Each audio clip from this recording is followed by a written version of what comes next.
Hi there, I'm Laura and welcome to my channel Aquamarine18, or welcome back. Thank you so much for stopping by. I am here to share my responses to the prompt for Ethany's 31 Days of Tarot, day 23 for January 23rd, 2020. So the prompt for day 23 is to share our top 5 oracle decks of the past decade. So that's top 5 oracle decks, 2010 to 2019. I have actually not been working with oracle decks even for a decade. I came to oracle decks much later than I did to tarot, and it's really been, a bit less than half a decade that I've been working with oracle decks. My oracle collection is smaller than my tarot collection by a good margin, and so, it's hard for me to think about top 5 decks of the decade. There are, I'm sure, so many decks that have been released this decade that I haven't even heard of, let alone worked with. It's hard to say a top 5 when, you haven't worked with them all, right? So how are they possibly top? So much like the approach I went with in terms of yesterday's prompt on top tarot decks of the decade, for this video on top oracle decks of the decade, I'm not necessarily saying that, these are the absolute, positively best groundbreaking oracle decks, for everyone of the decade, but I'm going to share the decks that I've worked with the most, that have maybe impacted my practice the most.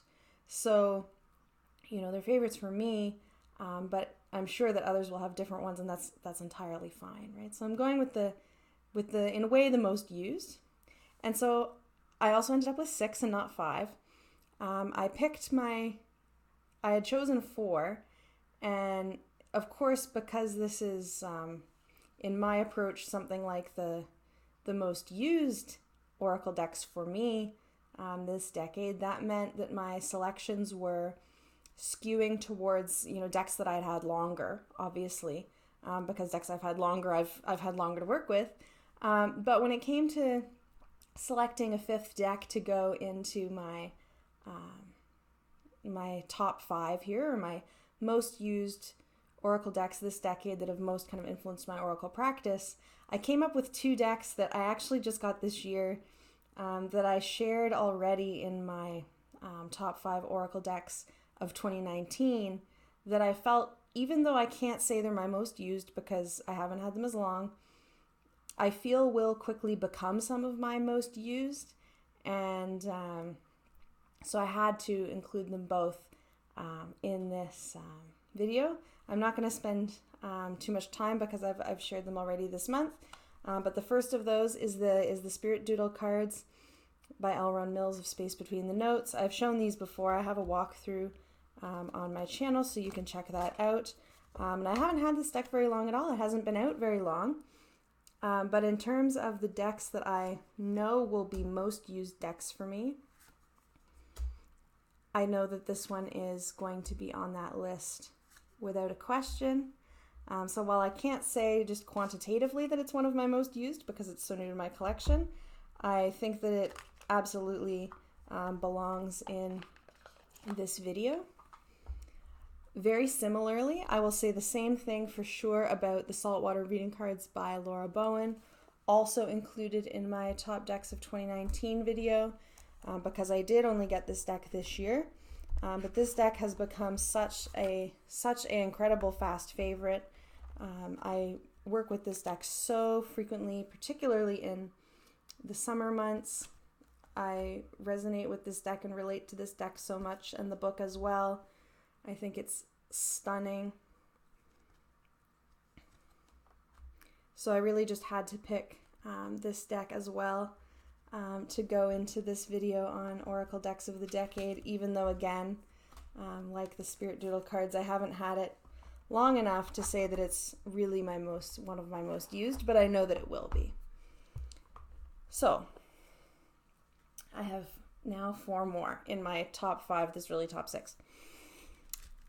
The next deck that I want to show, and these are in no particular order, this is not like a ranking of favorites, it's just the decks that immediately jumped out to me as the ones to feature today, as most used, that have been favorites for mine this decade. And the next deck that I want to show is called the Compendium of Constellations. It's a 90 card Oracle deck, so the deck is huge, though the cards are not. And it is by Goodchild of Black and the Moon. I keep it in this pouch here. And this deck, each of the cards has a constellation. Here's the back. It's kind of a marbled style. Each deck has a constellation, the constellation's name, and a keyword. There we go.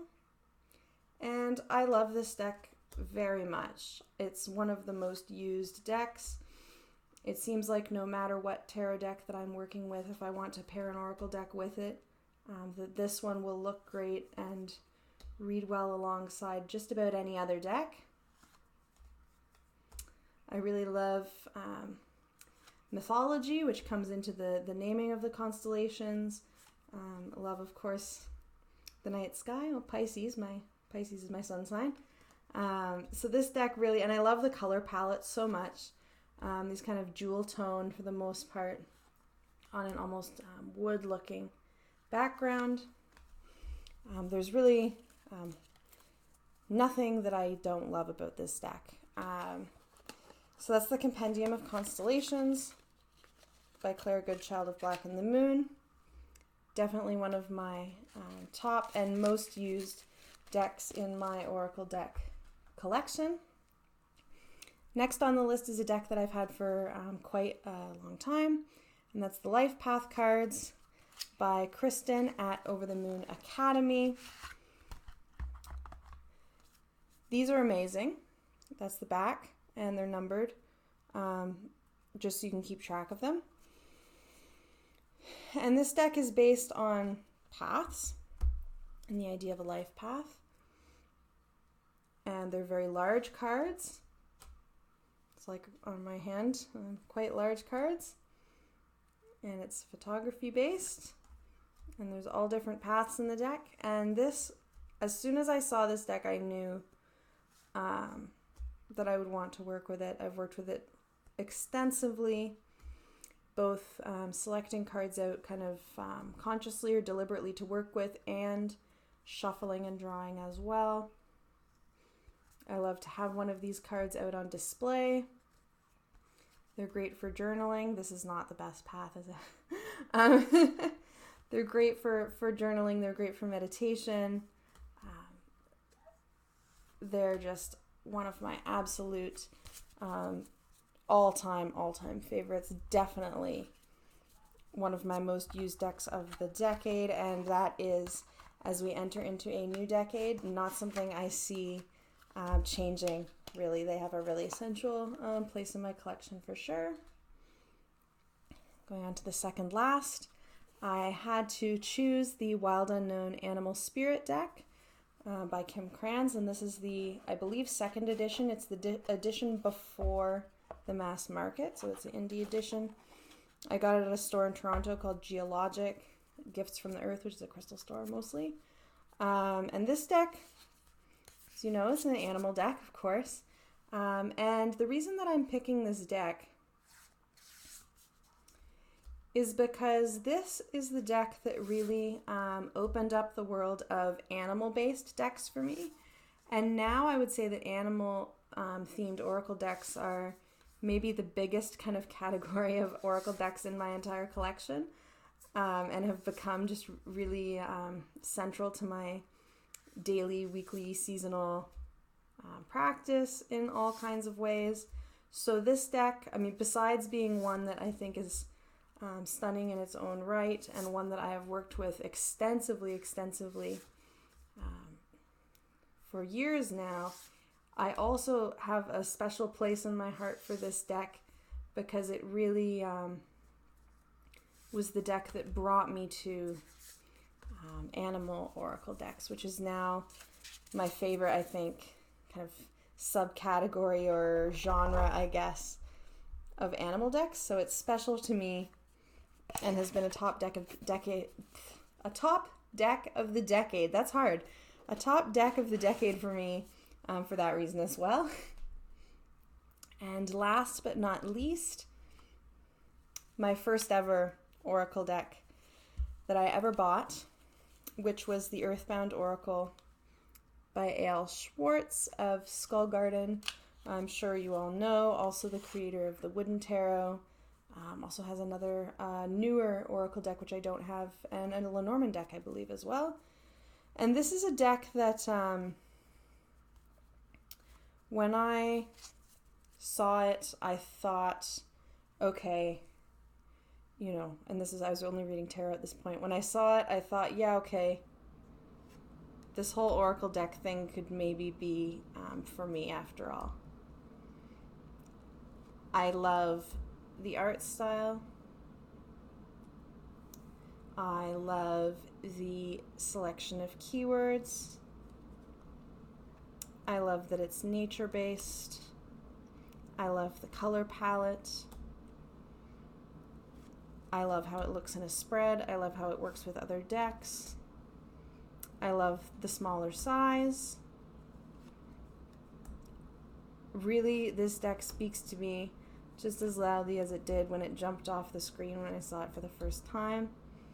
Absolutely a top deck of the decade for me, one of my most used, and my only Oracle deck for quite a long time. So, Earthbound Oracle, that's my final one for my top 5, that's really 6 most used decks of 2010 to 2019 that have most shifted my practice, that have taken a most kind of central place in my practice in terms of being worked with the most. And these are just Oracle decks that all of them, they're all very, very different from each other, are all decks that I love very much for different reasons. I'm very much looking forward to seeing the Oracle decks that you all pick as your top decks of the decade. I know there have been many, many amazing Oracle decks released and decks that have joined our collections in the past 10 years. So I'm sure that there will be many, many beautiful ones featured today. I'm looking forward to everyone else's videos. Thank you again so much for watching. Have a great day, and I'll see you tomorrow. Bye.